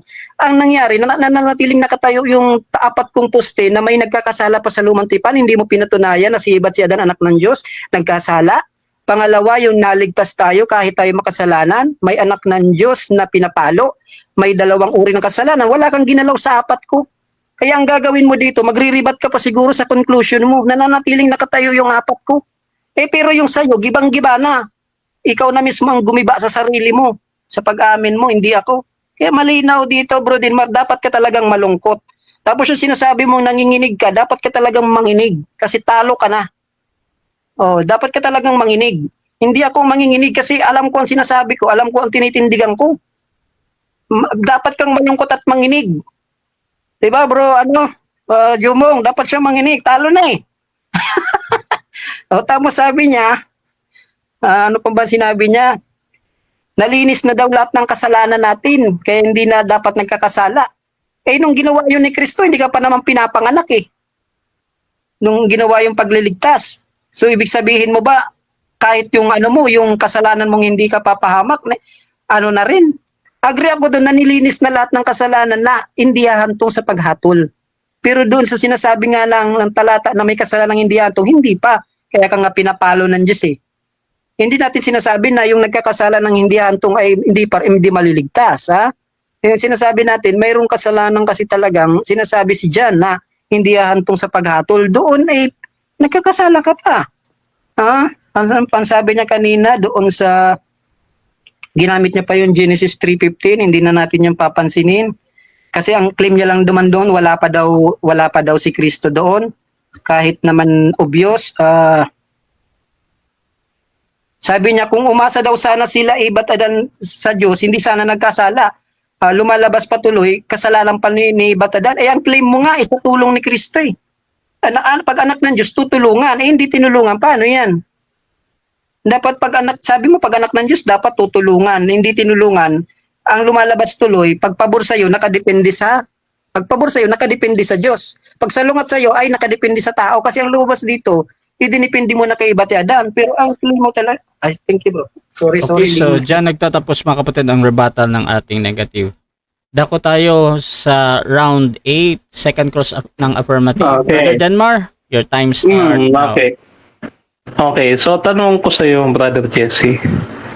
Pag ba ikaw tinulungan ka ng Diyos at tinanggihan mo, magkakasala ka? Tama? Tama, magkakasala ka pa rin kasi may free will ka naman eh. Pag tinanggihan mo next question. Okay, sa madaling salita, tinulungan ka ng Diyos, pero tinanggihan mo, kaya ka nagkasala. Tama? Tama, pero ang point, anak ka pa rin ng Diyos at ang pinapatunayan pa rin, nagkakasala ang anak ng Diyos. Next question. Okay, next question. Pero, kung ikaw ay hindi tumanggi sa tulong ng Diyos at dumepende ka sa magagawa ng Diyos sa buhay mo, lalo na ni Kristo, hindi ka na magkakasala? Yes or no? Yes pa rin, magkakasala pa rin. Ang kasalanang hindi antong sa paghatol na sinasabi ni Jan. Next question. Okay. So pagka pala tinanggap mo yung tulong ni Kristo at dumepende ka sa magagawa ng Diyos sa buhay mo at hindi sa magagawa mo at hindi rin sa free will mo, magkakasala ka pa rin, tama or mali? Tama, kaya nga pinapalo kasi nagkakasala ka pa, nagdidepende ka pa rin Kahit anak ka na tama yun, tama. Next question. Okay, next question. Okay. So, sa madaling salita, kahit pala magtulong, halimbawa, nag-indwell ng Holy Spirit sa iyo. Namatay na si Kristo para sa iyo, no? At yung Ama binigyan ka na ng grace, no? Ginawa na ng Diyos lahat ng efforts para tulungan kang hindi magkasala. Ay magkakasala ka pa rin? Yes or no? Yes, kasi hindi mo lang naman i-consider ang free will ng Diyos. May free will ka din na hindi ka naman dinidiktahan or ginawang robot. Next question. Next question. Okay, next question. Sa tatlong ito, man's will, God's will, devil's will, alin sa tatlong ito ang dapat masunod? Yung dalawa, yung God's will at will mo, dapat masunod yun kasi naman yun, cooperative will yun. Next question. Next question. Okay, next question. Sa madaling salita, tututulan mo yung Diyos na ayaw sa yung magkasala ka? Tututulan mo? Yes or no? Ay, hindi ko yung tututulan yung gusto niya, pero may gusto rin ako, syempre. Next question. Okay, so mas gugustuhin mo yung gusto mo kaysa sa gusto ng Diyos na huwag ka na magkasala? Yes or no? Yes, mas gugustuhin ko yung gusto ng Diyos, pero again, may free will ako. May pagkakataon na hindi ko yun nakakalimutan natin yun at yung kagustuhan natin ang naiisip natin katulad ng sinasabi mo kanina na nasusunod pa rin tayo minsan. Next question. Okay, next question. Pag ba tinanggap mo si Kristo sa buhay mo, sino na ang naghahari at nabubuhay sa'yo? Si Satanas na nagtetempt sa'yo para magkasala o si Kristo na gumagawa ng kabanalan sa buhay mo? Sino? Siyempre si Kristo na gumagawa ng kabanalan mo, pero again and again, hindi nun ibig sabihin ninalisan na tayo ng free will. Naroon pa rin tayo. Kaya nga sabi ni Paul, mayroon pa rin pagkatao kung taong nananahan sa akin kahit na siya pinag-aarian ni Kristo. Next question. Okay, next question. Ang tanong ko sa'yo, no? Sabi ni Juan, ang lahat ng kasalanan ay nilinis na ng dugo ni Kristo. Nagsisinungaling ba si Juan nung sabihin niya na lahat ng kasalanan nilinis na ng dugo ni Kristo? Yes or no? Yes, totoo yung sinasabi niya. Yes, na nilinis ng lahat. Pero hindi nung pinatutunayan na hindi ka na nagkakasala. Ang pinatutunayan lang nung kahit yung magiging kasalanan mo is kasama yun sa lilinisin niya or binayaran niya. Next question. Okay, next question. Okay. So kung nilinis na ni Kristo ang lahat na kasalanan ayon kay Juan, no? Yung past, present, and future sins mo, tinubos din ba ni Kristo? Yes or no? Yes, pero yung term mo mismo na presence or present, kasalanan pa rin yun, nagkakasala ka pa rin, pag-amin pa rin yun na nagkakasala ka. Next question. Okay, next question. So nung tinubos si Kristo lahat ng kasalanan mo at tinubusan ni Kristo lahat ng kasalanan mo, past, present, future, tama ba si Pablo doon sa ikalawang Korintos 5:18 na hindi na ibinibilang sa atin ang ating mga kasalanan? Tama ba si Pablo doon? Yes or no? Tama, hindi na binibilang yun, pero again, yung word mo palang na kasalanan sa future, nagpapatunay na yung bro na nagkakasala ka pa. Bakit mo sasabing kasalanan future kung hindi ka pa na nagkakasala? Next question. Okay, next question. Oh, sabi mo kanina nung pre-debate, no? Sa kalagitnaan ng debate, magkakasala ko. Tanong ko sa iyo. Oh, ngayon nagdedebate tayo. Ano kasalanan ko? Sige. Kanina yon, hindi yung kasama sa pinatunayan ko kanina. Next question. Okay, next question. Okay, next question. Okay. Ito ha. Tanda mo, ang topic natin, patutunayan ko na ang mga tunay na anak ng Diyos ay hindi na nagkakasala sa tulong ni Kristo. Tunay ba na anak ng Diyos? Tunay ba na anak ng Diyos yung nagkakasala pa rin? Yes or no? Yes! Alam ka naman sabihin mo si Adan at Eva, hindi tunay na anak nung nilikha. Next question. Kahit tulungan sila ng Diyos? Yes or no? Yes, anak pa rin yun, kahit tulungan. Next question. Okay, next question. To be sure, ikaw, for example, ikaw, Brother Jesse, ano ba, sino ba ang gusto mo maghari sa buhay mo? Ang Diyos ba o si Satanas? Siyempre, ang Diyos, wala namang gugustuhin na si Satanas ang maghari sa buhay niya. Pero irrelevant yun bro sa topic at wala yun sa next question. Okay, so, eto. Ay, sayang. Okay, so dyan Sayang nakatapos naman. mga kapatid ang second stage ng ating debate at dako tayo sa ating round 9 final statement. Negative ang mauuna dito. Pero bago yan, shoutout muna sa ating nasa live mga kapatid at nandyan si Brother Jerwin Rosales. May kasalanan pa yan dahil hindi nakuha sa bautismo. Shoutout din kay Jimuel Bongalo. Sus, ang bunganga parang puwet ng manok. Shoutout din kay Reme Derecho. Sabi ko na nga ba, sablay ang sagot ni Jesse sa cross. Shoutout din kay Ventilador. Walang kwentang Diyos ni Jesse. Hindi siya kayang tulungan ng Diyos niya. Hehehe, basahin nyo nga ulit ang title. Shoutout din mga kapatid kay Catching Discombulation. Si brother naging kontrabida ang dating ni Jesse. Shoutout din kapatid kay Jimuel Bongalo. So, tuloy-tuloy tayo mga kapatid. Dako tayo sa final conclusion bilang negatibo na ang tunay na anak ng Diyos ay hindi na nagkakasala sa tulong ni Kristo. Brother Jesse, your time start now.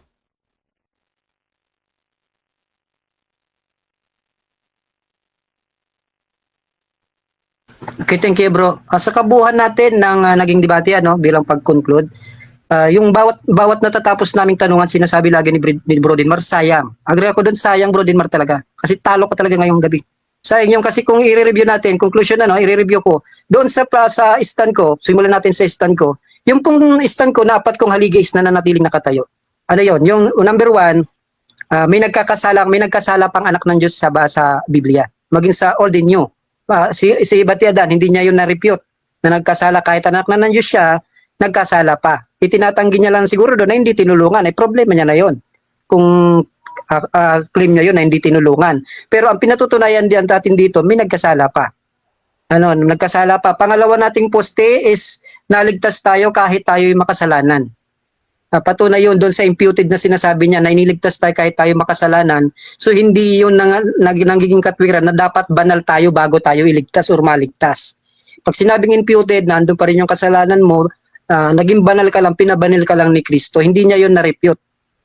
At yung pangatlo nating stand na may anak ng Diyos na pinapalo, hindi niya rin yun ni-repute. Hindi niya yung pinuntahan. Kasi doon sa, kung matatandaan nyo, sa naging rebuttal niya, is pinagpatuloy niya lang yung presentation niya ng PowerPoint.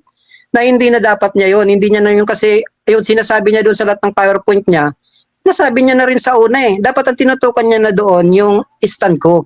Kasi hindi lang naman siya may stand din ako. Eh ang ano ko, sisirain ko siya, sirain niya rin dapat yung negative ko, pero nananatiling nakatayo yun. May pinapalo, yung sinabi natin sa Hebrew, hindi niya yun sinagot. Wala tayong napakinggan kung paano niya yun ni-repute. Kahit doon sa may dalawang uri ng kasalanan, hindi niya rin yung tinats. Kasi ipit talaga siya doon sa dalawang uri ng kasalanan. Kasi yung dalawang uri ng kasalanan hindi ka papahamak at hindi naantong sa parusa, may harapan talaga siyang i-repute.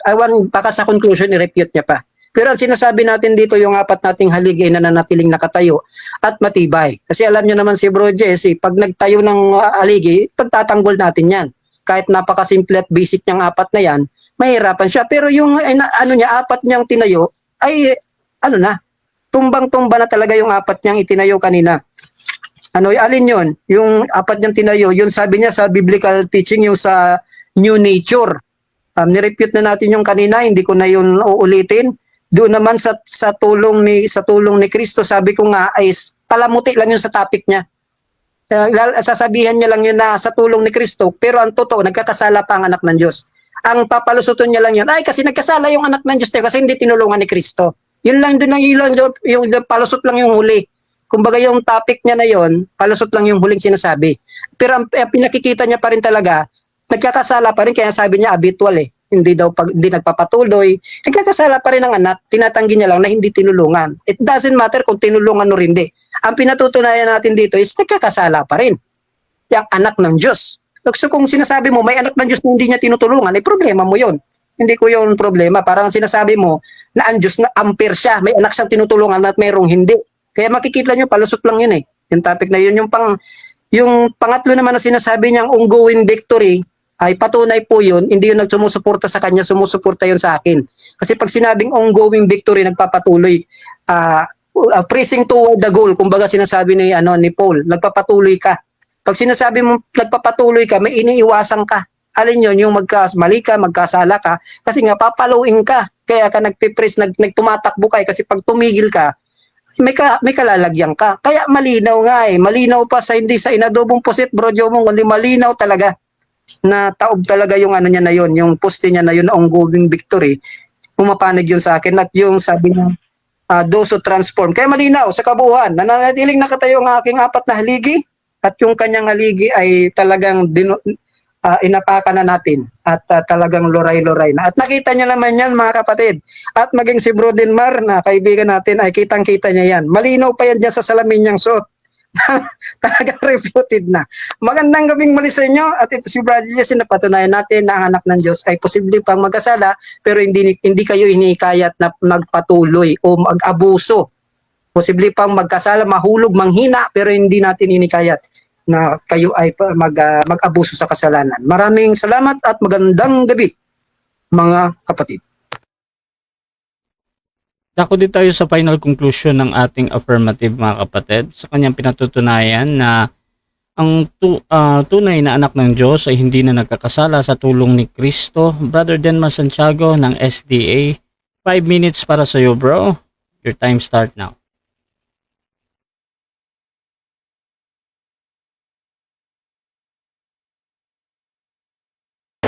Okay, number 1, hindi ko kasalanan kung feeling mo ay hindi ko sinagot. Sinagot ko yung mga poste mo, no? Magkahalo yan sa cross-examination at sa aking rebuttal. Hindi mo lang napansin kasi hindi ka nakikinig. Kita mo, number 2, ito ang result ng hindi mo pakikinig. Strawman fallacy. No?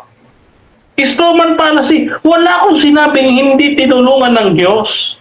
Ang sabi ko, tinulungan sila ng Diyos, pero tinanggihan nila ang tulong ng Diyos at hindi sila dumipende sa Diyos, Brother Jesse. Wala akong sinabing gano'n na sinasabi mo hindi tinulungan. Palasi ka, Jesse, ha? Palasi, ha? Kaya dito, strawman palasi ginawa mo, Jesse. O, isip mo rin, nagtuturo ko, sinless perfection. Ang turo ko, Brother Jesse, no? Ang isang Kristiyano, no, nag-i-struggle to sin but not practicing habitual and willful sin. Yun nga ang definition ko kanina, Brother Jesse. Bakit inaano mo sa akin na may kasalanang kapapahamak? Sabi ko nga sa Brother Jesse, they may stumble, they may struggle, but through the help of Christ, kundi depende tayo sa tulong ni Kristo, hindi na tayo magkakasala. Kaso yung iba at yung ikaw mismo, inamin mo paulit-ulit na mahina ang Diyos mo, na kahit tulungan ka, nagsama na ang Holy Trinity, no? Ay nagkakasala ka pa rin. Nakakalungkot talaga, Jesse. Talo ka dito sa debating ko. Ginawa kitang laruan, Jesse. No? Naintindihan mo ba ang isang tao, no, nalublob sa kasalanan, spiritually dead, no? Dead in sin and trespasses. Ephesians chapter 2 verse 1, no?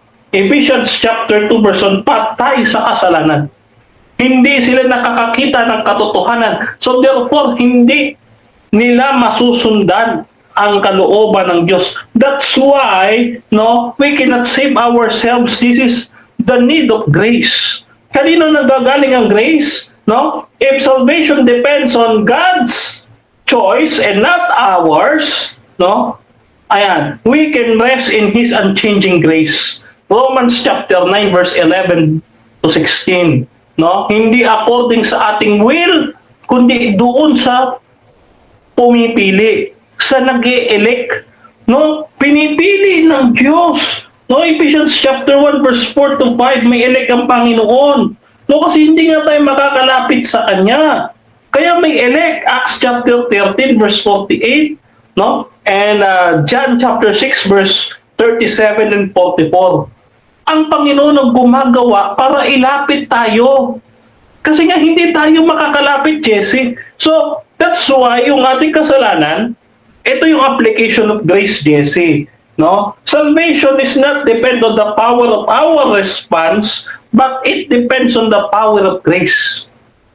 Hindi mahalaga ang response natin sa Diyos. Kasi yan din ay galing sa Diyos. Yung ating faith, galing yan sa Diyos, Jesse. No? Galing yan sa Diyos, hindi yan sa atin. Kaya nga sabi, it is by faith. It is not through your works. By faith. It is a gift of God. Jesse. No? So, dito, maniwanag, hindi aware si Jesse kung ano ang gospel. Titus chapter 3 verse 5. Nilinis tayo ng Holy Spirit. No? Regeneration. Regeneration, no? Tapos, tayo binigyan ng bagong puso't isipan. Psalms chapter 51 verse 10 to 12. No, Ezekiel chapter 36 verse 26. Acts chapter 16 verse 14. No? Ayan. So, that's why, Brother Jesse, no, the believer's hope does not rest. No? Hindi tayo umaasa doon sa paghawak natin sa Diyos. Kundi umaasa tayo doon sa paghawak ni Kristo. That's why we are very sure natutulungan tayo ng Diyos. Ganun ang faith, Jesse. Not on depending on yourself, but gripping on, doon ka umaasa sa grip ng paghawak sa iyo ng Diyos. Hindi doon sa paghawak mo sa Diyos, kundi sa paghawak mo sa Diyos. Philippians chapter 1 verse 6 and Jude chapter 1 verse 24, Brother Jesse. Ano? So, yun po ang gospel, mga kapatid at mga kaibigan. So dyan nagtatapos mga kapatid ang debate natin between Seventh-day Adventist and Born Again sa topic na patutunayan na ang anak ng Diyos ay hindi nagkakasala sa tulong ni Kristo. So bago natin i-end yung ating live, syempre gusto ko muna silang magpasalamat sa lahat ng ating participants sa loob. Syempre dito din sa live at sa makakapanood pa nito. So inahin natin si Brother Denmar, bro. Pasalamat ka muna, bro. Okay. Wait lang eh. Okay, marami pong salamat sa ah, sa ating Panginoon, unang-una, sa kanyang lahat ng kapurihan, luwalhati at parangal at kadakilaan sa kanya lahat. So maraming salamat sa Panginoon sapagkat sa kanya lahat ng karunungan na ating inimpart po sa inyong gabi, naway na bless po kayo sa ating naging pag-uusap. Lalo-lalo na ang ating kapatid na Brother Jesse at lahat na nakapakinig dito sa DevCon, si Brother Riuel, si Brother Sispo, si Bishop Ramon, si Pastor Rosendo, si Brother Marte, no? Ayan, si Brother Rasha at yung iba pang mga pumasok dito kanina, no? At gayon din sa lahat ng nanonood. Tinatanggap ko po lalo na yung review or commentary ni Best Friend Erwin, no? Yan man, negative o positive, lahat po ng inyong comment tatanggapin po natin, no? Para po yan sa improvement ng inyong pong maliit na lingkod, no? At syempre, pinasasalamatan din natin si Brother Jesse, no? Yan ay multi-awarded preacher, no? Yan po ay isang mahusay na debatista ng born again, no? Hindi ho na maitatanggi, no? Yan yung kanyang pinamalas ngayong gabi. So maraming salamat, Gaydin, sa aming non-SDA manager na pambansang debate, pambansang debater, pambansang moderator, pambansang moderator, Brother Rasha Vista. No, maraming pong salamat at meron pa po tayong debate sa Wednesday kay Pastor Rosendo, no, about yun sa 10 utos. At Thursday, kay Brother Pastor Jeramel Amlon, osas naman ang ating pagdidebatehan sa Huwebes. Ano? And pinasasalamatan din natin, baka makalimutan natin, ang bumubuo sa Advent Biblical International Ministry. Gayon din sa ating 3E Media, mga kabisayaan, ano? At sa aking mentor, Dr. Rocky Tulog, maraming salamat po sa inyong paggabay at pagtulong sa inyong pong maliit na lingkod kay Kristo. No? So, yun lamang po at kayo po ay aking iniiwanan sa mapagpalang kamay na ating Panginoon. Patuloy kayo sumampalataya na si Kristo ay namatay, si Kristo ay muling nabuhay, at si Kristo ay muling babalik sa wakas ng panahon. Kaya kapatid at kaibigan, maganda na tayo dahil si Kristo na ating tagapagligtas malapit nang dumating. Maraming pong salamat. God bless sa ating lahat. Okay, gusto din kay Brother Jesse naman. Pasalamat ka, bro. Yes, unang-una po gusto nating pasalamatan ng Panginoon sa patuloy na pagbibigay buhay at kaya nangyari ang debating ito. Ganun din, pinasasalamatan natin ang Russia TV sa patuloy na pagpapahintulot sa atin na makapagdebate at maibahagi ang katotohanan na mula sa Panginoon. At lalo, pinasasalamatan natin ang ating kaibigan na si Denmar. Wala kami nitong samaan ng loob. Ito po ay pag-uusap lang para sa inyo. At ganun din sa mga kasama natin dito, especially kila Brother Sispo, magandang gabi. Salamat sa pakikinig at panonood. Kay Bro Albert na nandyan lang yan sa comment o pumasok kanina dito. Kay Bro Marty, nating kaibigan, maraming salamat. Kay Bishop Ramon, kay Bro Riuel lalo na, at kay Bro Jomong kanina na umalis. Maraming salamat din po sa lahat ng mga nakakakilala sa akin dyan at maging sa lahat ng manonood. At special mention po kay Bro Jimwell dahil kung makita nyo yung mga comment niya sa akin is parang at home lagi, yung tinatawag niya akong dalagita. So kontra siya, kahit na ang turo ng simbahan nila is nagkakasala pa, kontra siya talaga sa akin kasi nga may mga pagkakataon na lagi ko itong tinutuwid, kaya may galit po siya sa akin, pero salamat pa rin kasi nanood siya kahit na may galit siya sa akin na tinatawag niya akong dalagita. Dalagita daw, madaldal na parang puwet ng manok. Salamat pa rin bro kasi nandiyan ka at pinapanood mo pa rin ang debate ko at alam kong bilib na bilib ka pa rin sa akin. Maraming salamat sa inyo mga kapatid sa patuloy na pagsusuporta sa debate natin at sa Russia TV. Wag nawa sana kayo magsawang suportahan ang gawain na ito. At muli, magandang gabi sa inyong lahat. Pagpalain kayo ng Panginoon. Okay, Russia TV, gusto din magpasalamat sa lahat ng sumusuporta at laging naniniwala pa din sa atin sa pag-cater ng debate at pag-moderate. So gusto ko din pasalamatan ang lahat ng nasa live sa YouTube channel at sa Facebook natin. Siyempre, ang bumubuo dito sa Debaters Convention ni Brother Sispo Lacopa. Kasama niya dito si Brother Albert Hinkel, mga kapatid ng Victory Church. At syempre yung ating mga tropa dito, si Marty Centino ng Pretty Riz, Brother Yuel Celebran ng STA, Bishop Ramon Leroy ng Born Again, Pastor Rosendo Carino ng Born Again, at yung ating mga debatista na member din ng Debaters Convention, mga kapatid. At kung gusto nyo sumali sa ganitong gawain, pwede kayo mag-PM sa akin or maghamon man sa dalawang ito, at meron nang naghahamon dito.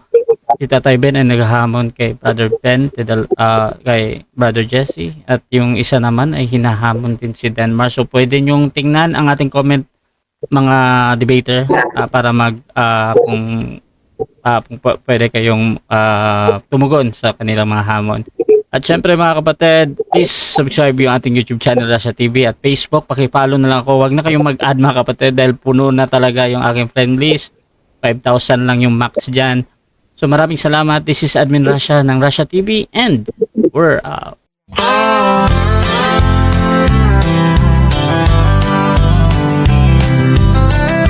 Fernando Baeza Camacho Jr., a name we hold dear, serving God faithfully year after year, a beacon of hope shining ever so bright, guiding us forward with all of his might. We stand by his side, a united stand, fighting for truth across the land. With God as our strength, our spirits will soar. Truth and justice prevail forevermore.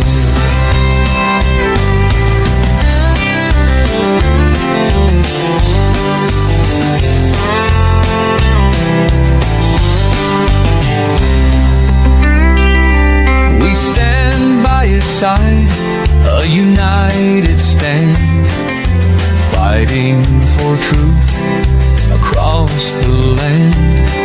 With God as our strength, our spirits will soar.